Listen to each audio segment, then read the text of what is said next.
There's a specific kind of gas station that seems to only exist late at night. The fluorescent lights are so bright that everyone inside looks kind of unwell. There's one employee behind thick glass, a delivery driver parked crookedly near the entrance, somebody in work boots staring into the fridge, and a person wearing hospital scrubs holding an energy drink the size of their own face. Nobody really seems to be there because they're having a wonderful evening. They're just refueling. The cars get gasoline. The people get caffeine, sugar, nicotine, whatever can convince the body that the day is not finished yet. I've always found that whole scene weird, especially after working at a gas station. I've noticed we take much better care of the machine. A car starts running badly, and we immediately understand that it needs fuel. The little warning light appears, and nobody calls the car lazy. Nobody stands beside it shouting about discipline. We don't usually tell our cars to develop better sleep hygiene. Sometimes we pull over, then we walk inside and buy something that allows us to ignore our own warning light for another few hours. I think if there was a visual at the core of this episode, it would be that. People standing in a gas station at 11 at night, buying borrowed energy so they can continue living a life that has already used everything they naturally had that day. The last time I talked about something like this, I think it was about how much an hour of your life is worth. I talked about wages, burnout, chronic pain, and the way an 8-hour shift is actually 12 hours of actual human life. After that episode, another thing kept bothering me.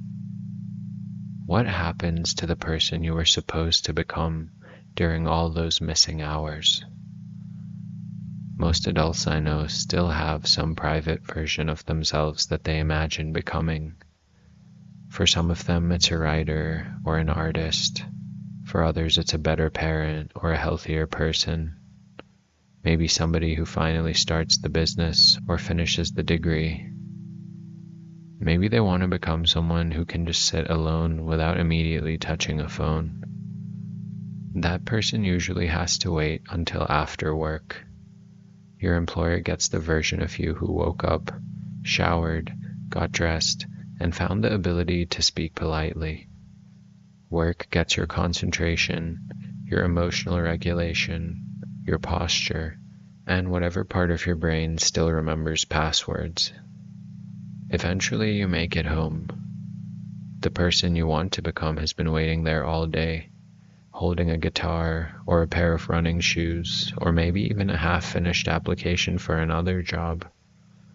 You guys look at each other, and you tell them you're just going to sit down for a minute.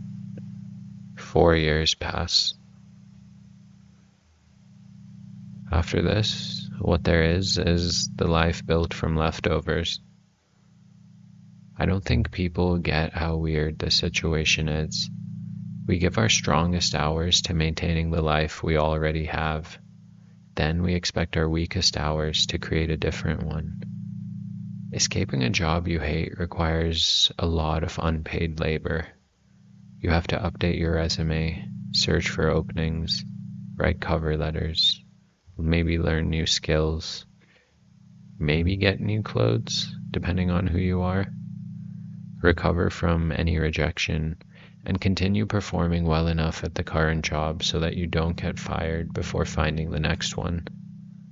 The person doing all of this is already exhausted. I think when we talk about changing our life, we talk as though the only obstacle is courage. Sometimes the real obstacle is that it's 8:47 at night.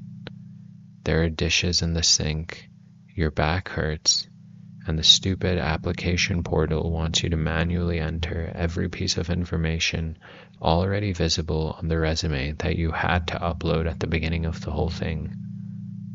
I think that process has broken better people than us. It's easy to look at somebody who has stayed in the same miserable situation for years and ask why they never did anything.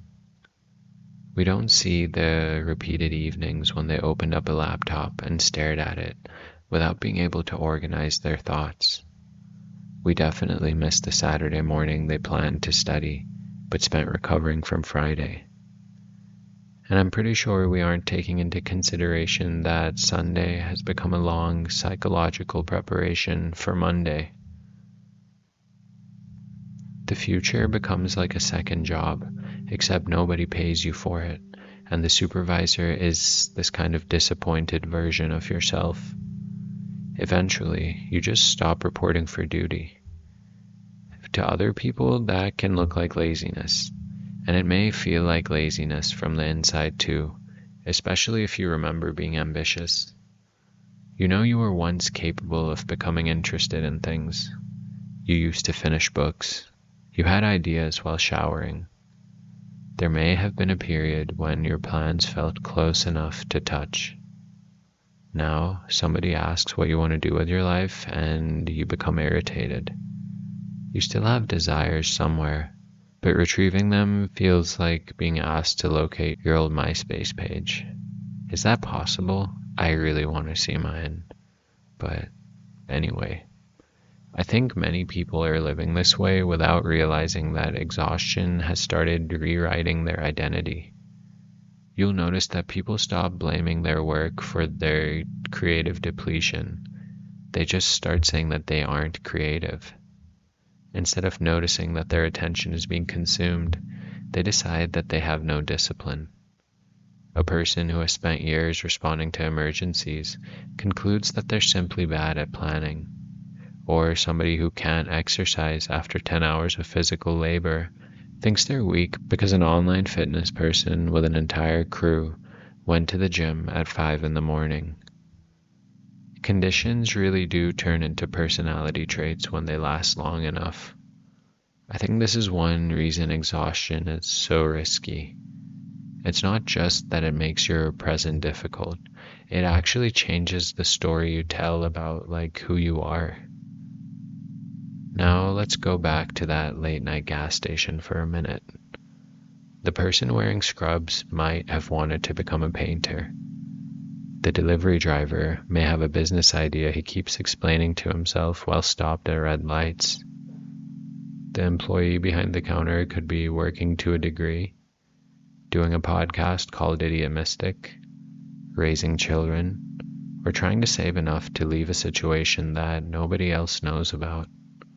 You can't really tell by looking at them. People are always more than the role in front of you. And that's really easy to forget with workers whose jobs have uniforms. The uniform or corporate identity begins to swallow the person. We'll see a cashier, a driver, a nurse, or a server. We rarely see the full private life that has been compressed around the shift.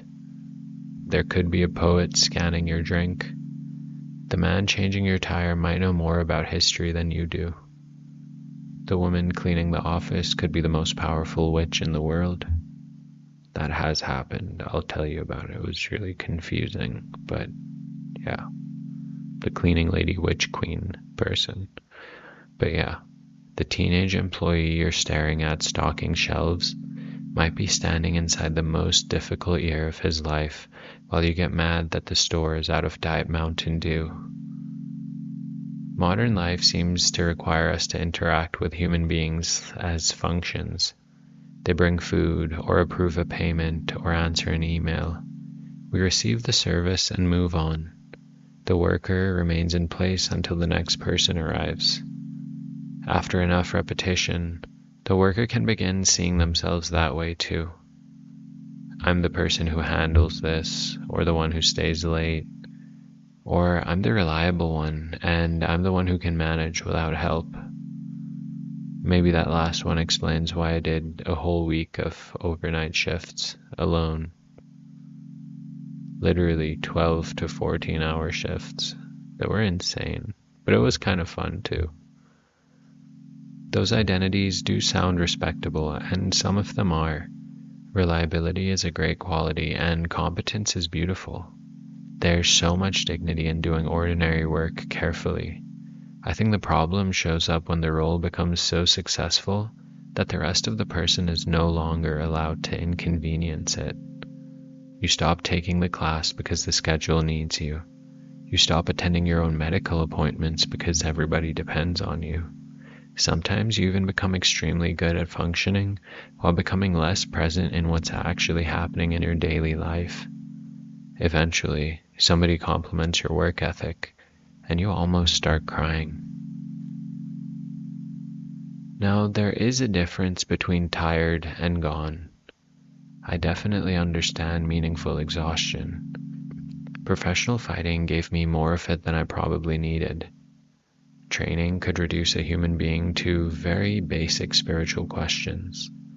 How long is left in the round? Why are legs necessary?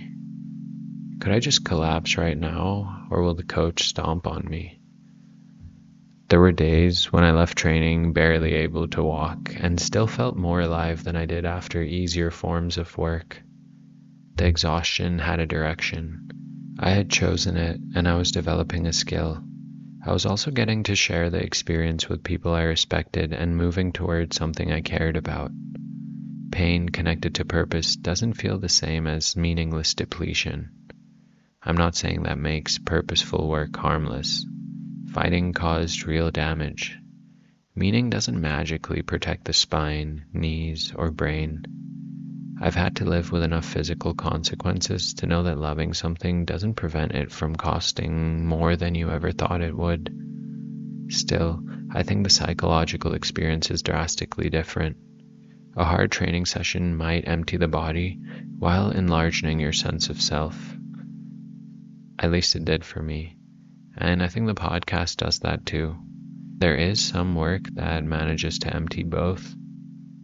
I've felt that difference recording the podcast too.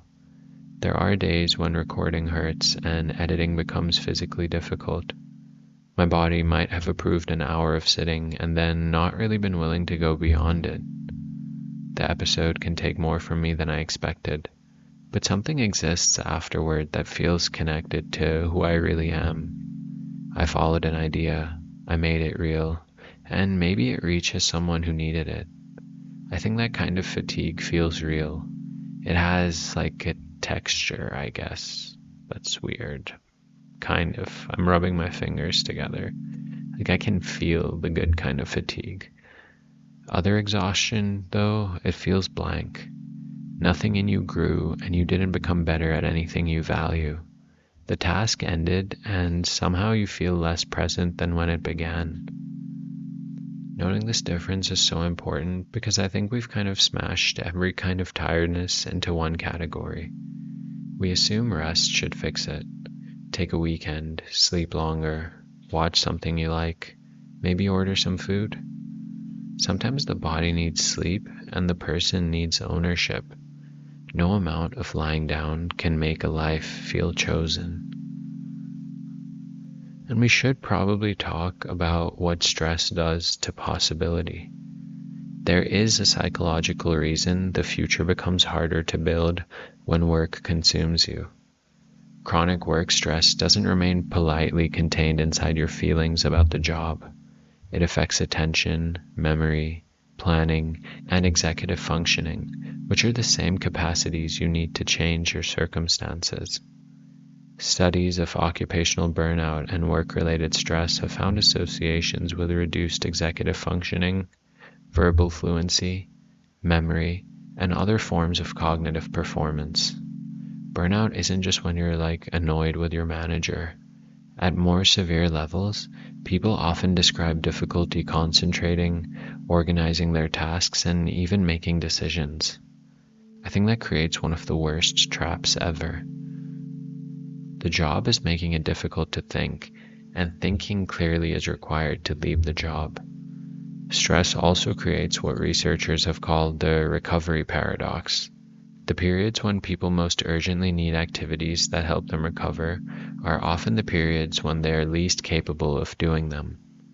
High job stress can interfere with psychological detachment, relaxation, and the ability to choose restorative activities.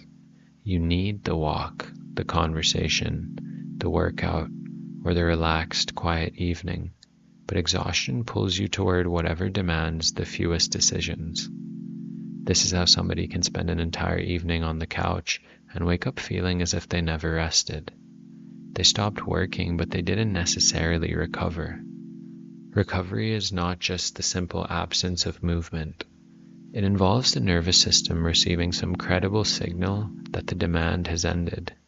That's really hard when your phone contains work, family, entertainment, bills, and 17 people who can see whether you've read their message or not. You leave the office while carrying a small electronic office in your pocket. The phone doesn't even have the decency to look like an office. It looks friendly. Work-related digital communication outside normal hours has been linked with worse detachment, fatigue, and sleep outcomes, while the International Labour Organization has warned that algorithm-driven workloads and constant connectivity can contribute to stress and burnout. The boundary between work and life is no longer a door. It's a notification setting most of us have never ever opened. Remember, there is rest that doesn't give anything back. And I promise I'm going to be nice about this because people have become judgmental about how exhausted workers rest. Somebody spends 4 hours scrolling and another person tells them to imagine what they could have done in that time. I think that's exactly the problem. Every unused minute is immediately approached by somebody trying to turn it into additional production. The exhausted person may not need another accomplishment. Scrolling does make sense because it's designed to be easy. It doesn't ask you to select a film, follow a complicated story, or even remain emotionally available to the room or people around you. The next thing arrives before you've fully registered the last one. Your attention is occupied without being deeply engaged. It can feel like rest because you're no longer dealing with the problem that exhausted you. And then we put the phone down and realize nothing has returned. I've definitely done this. I think almost everyone has. You finish something difficult, reach for the phone, and discover that 40 minutes have disappeared into videos you wouldn't have chosen to watch if somebody had asked you 5 minutes earlier whether you wanted to watch them. That was a very long sentence. But I know you know what I'm talking about. I think, at least. I think the weirdest part is that meaningful activities might actually leave you feeling better, but they seem to have a kind of entrance toll that you have to pay. I guess I should have said entrance fee or just toll, but I'll leave this in here. Reading actually requires enough focus to enter a book. Exercise needs you to get dressed and actually start. Prayer requires patience, and calling somebody requires the possibility that they'll answer the phone mid-crisis. Our phones ask for a single thumb, and when capacity is low, one thumb usually wins. I don't see the point in shaming ourselves. Shame uses more of the energy that's already missing. I think it might be more helpful to become interested in what our behavior is trying to provide. Are you looking for stimulation because the day felt dead? Are you avoiding silence because your thoughts become loud when work ends? Do you need human contact but lack the strength for conversation? Has the phone become the only part of the day in which nobody is directly demanding that you perform? I think while the habit looks completely irrational to everyone, including the people doing it, there might be an internal emotional logic. Understanding the logic doesn't mean that you'd keep the habit forever. I think it gives you a better chance of replacing it with something that actually answers the need.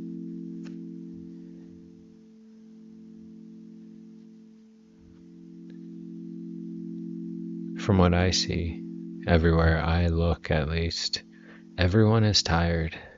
And all that's happening is that they're being told to improve their attitudes. And this isn't happening just inside a few unusually unhappy, messed up workplaces. Gallup's 2026 Global Workplace Report found that 20% of employees worldwide were engaged at work during 2025. Global well-being improved slightly, but reported stress, anger, and sadness remained above pre-pandemic levels. Now, there's so much going on that this isn't really enough information. A separate 2025 survey from the American Psychological Association found that job insecurity was significantly affecting the stress levels of 54% of surveyed workers in the United States. The number was even higher among workers in younger adult age groups. The International Labour Organization reported in 2026 that more than 840,000 deaths each year are associated with health conditions linked to workplace psychosocial risks, such as long hours, insecurity, and harassment. I know those numbers are large enough to become abstract. Like when we hear 840,000, the mind can't produce 840,000 human beings, so all it does is produce a statistic. The gas station gives the statistic a face. It's the tired security guard starting another shift, the nurse buying coffee before driving home.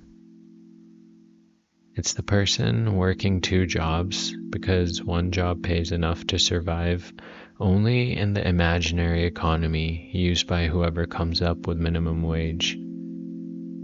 It's also the office worker with a decent salary who's scared that automation, restructuring, or one unpleasant meeting might suddenly remove the stability they've built their entire life around. Exhaustion doesn't seem to belong to one class, although class does change what options are available. The executive may be psychologically consumed by work and still have money, healthcare, and a safe place to recover. The low-wage worker can experience the same internal depletion while also calculating whether the bank account can survive one more flat tire. I've been there and it's kind of rough. I don't think we should pretend that these are the same thing. A meditation app can't fix inadequate pay, and a better attitude doesn't create childcare. Breathing exercises may help regulate a nervous system, and I say that as someone who's taking every chance he gets to tell you to take a deep breath. But breathwork cannot make an unpredictable schedule predictable. It doesn't remove harassment, reduce rent, or provide paid sick leave. Psychology becomes pretty insulting when it teaches workers to tolerate conditions that should be changed. I think there is a useful role here for individual coping. People deserve tools that reduce suffering today. The larger responsibility still belongs to the systems that are creating the suffering. I feel like it's crazy to expect the worker to become spiritually advanced enough to enjoy being exploited. Like, how is that a solution? And the thing I mentioned at the beginning about the person you keep postponing, that's probably the hardest one to talk about. There's a very messed up kind of grief in realizing that a future version of yourself has been waiting for years. The grief doesn't always let you know that it's here. It can appear while hearing someone mention an interest you used to have, or you walk past a piano or find an old piece of your writing. Maybe an old picture shows you during a period where you looked more tired physically, but somehow more alive. Maybe you used to draw. Maybe you wanted to go back to school. Or that one business idea that made your voice change that one time you did talk about it. The idea didn't really fail. It might just have been postponed so often that you stopped allowing yourself to feel excited about it. Excitement starts feeling dangerous because it's created the possibility of another trauma that you might have to live through. This is what repeated postponement can do, though.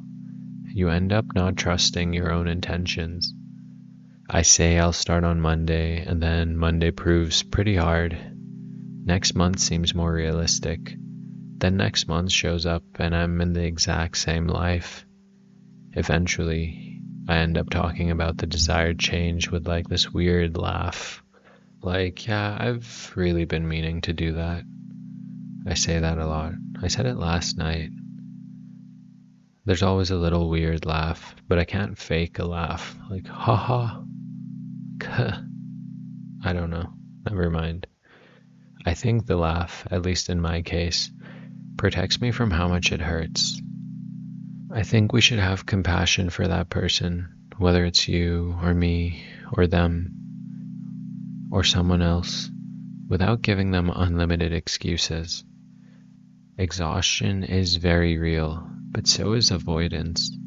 Sometimes we are genuinely depleted, and sometimes we've built such a complicated psychological ceremony around starting things that we would rather remain disappointed than risk being average at something new. I think both can be true at the same time. You might need more rest, but you might also need to start really badly. I think the thing that helped me most was learning which problem I have on a particular day. I know people who are waiting to feel inspired before doing the thing that would make them feel inspired. Inspiration is apparently expected to arrive first and let you know it's there. But I think often it comes after 10 minutes of work. The first paragraph creates enough interest for the second. A short walk changes the body enough to make a longer walk a possibility. And a single job application weakens the story that you're permanently trapped. I'm never telling you to become a productivity machine, because that machine is partly what made you tired. I think what I'm trying to get at is the concept of restoring your relationship with your own agency. And speaking of my favorite thing, chronic pain has taught me that time and capacity are totally different things. A calendar can contain 3 free hours, while the body contains none. People who don't live with pain may look at an open afternoon and see opportunity. Pain ends up changing the meaning of the space. The previous task may still be happening physically, even though it ended 2 hours ago. Sitting, driving, recording, or sleeping badly can create consequences that continue after the event. This creates guilt, at least in me, because the evidence looks bad. Nothing is scheduled, so why are you not doing anything? The body seems to not care what the calendar says. It has its own kind of accounting system. There have been times where I wanted to record, write, or edit, and physically couldn't do it in the way I wanted to. I think this kind of stuff does something to identity. The mind is ready and your idea is there. You can almost see the finished thing, but your body is refusing to access the route. So you start negotiating. Maybe I can do 20 minutes now, or record it in bed, lying down.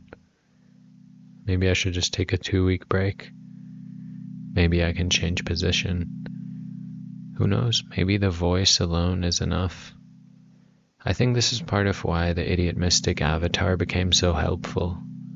It let me create without having to force every episode through the physical demands of a conventional video. I wish I could call this a production choice, but I think it was more of a chronic pain-related adaptation. The work ended up changing shape so that I didn't have to disappear.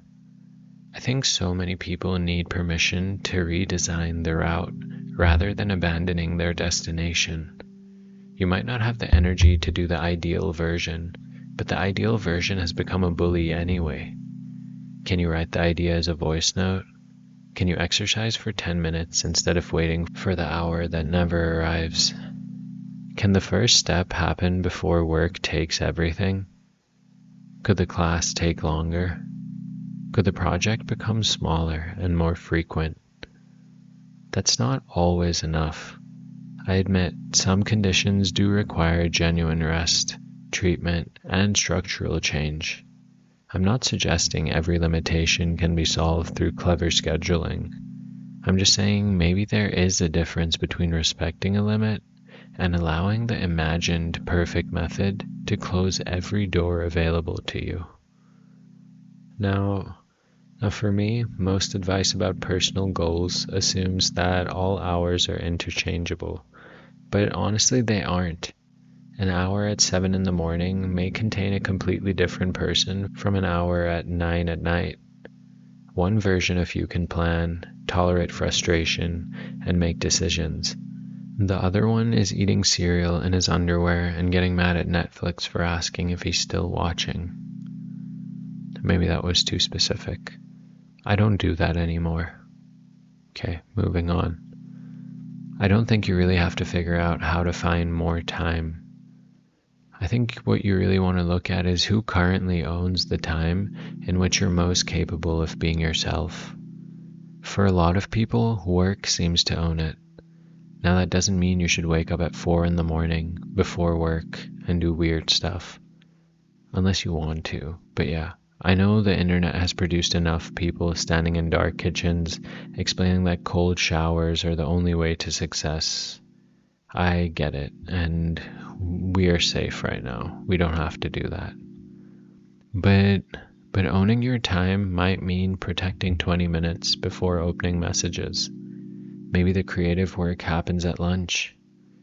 Maybe you can't volunteer one evening a week to everyone else. In a parent's case, a parent may need to trade protected time with another parent. Somebody working nights will have a completely different rhythm from an office worker. The exact hour matters less than the principle. Stop giving your future only the energy that nobody else wanted. This can feel super selfish, especially if you're responsible for other people. Parents, caregivers, and emotionally dependable friends often treat their own plans as the most movable object in every schedule. Everything else is fixed. And their life, well, that goes wherever there's space. I get the instinct. Being needed can feel sacred. It can also become a way of avoiding the vulnerability of wanting something for yourself. Other people's needs are urgent and visible. Your own becoming is more quiet. Usually, there's nobody calling you to remind you that you've been neglecting it. There's no overdue notice from the person you might have become. Being a father makes the subject more complicated because providing isn't an abstract concept anymore. Children need food, education, medical care, and a home. Love doesn't remove the financial reality of raising another human being. There are periods when a parent has to work more than they would choose because responsibility is part of love. I think the hard thing to talk about is what version of a parent arrives home after work. Work can take the patience you intended to give your child. You spend all day regulating yourself around adults who should know better. Then, when a child asks the same question 3 times, they get the frustration accumulated by 6 unrelated people. That's really painful to admit. The child doesn't see the meeting or traffic or bill. They see your face change when they enter the room. A parent can be physically present while using the final scraps of emotional energy to appear patient. Sometimes that effort is heroic, and other times, as I've learned the hard way, it fails. I don't think parents need more guilt, though. Guilt is probably already one of the most renewable resources in all of reality. I think the point is to understand that energy is relational.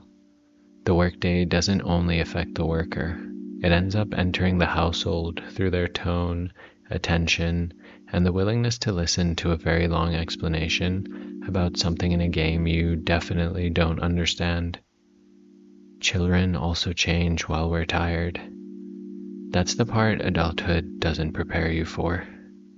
You imagine there will be a better time to become more present. After the stressful period ends, you'll have longer conversations.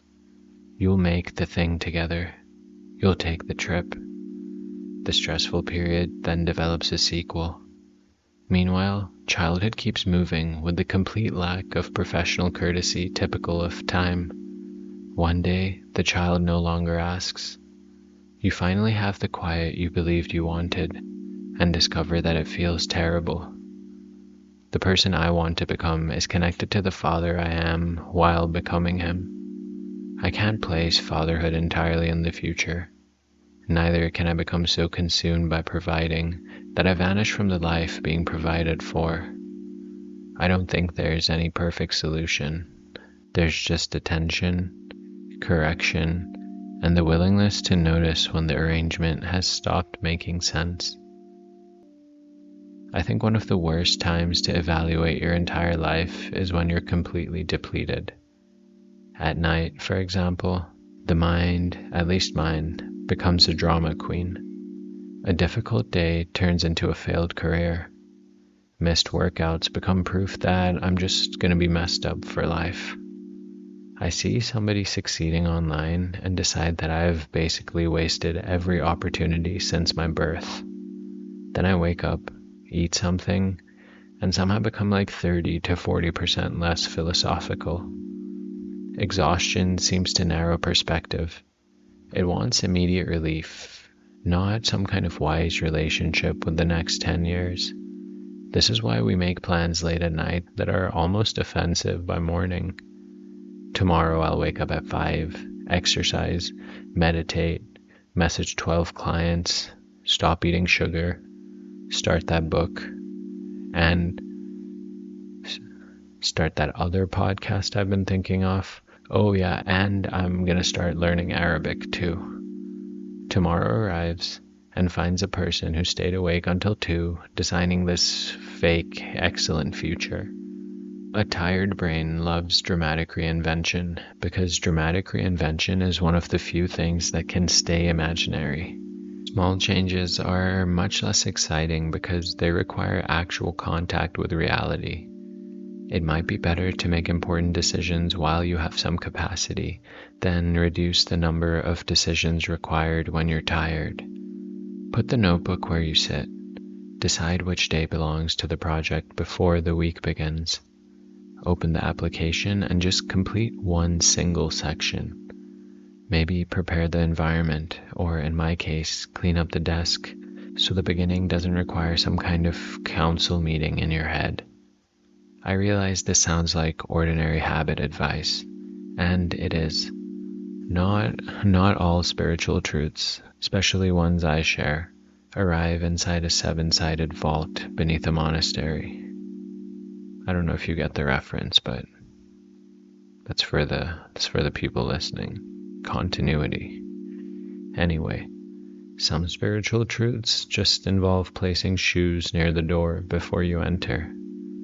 I think the deeper thing I'm trying to get at is that your future self shouldn't have to defeat your entire environment every single day.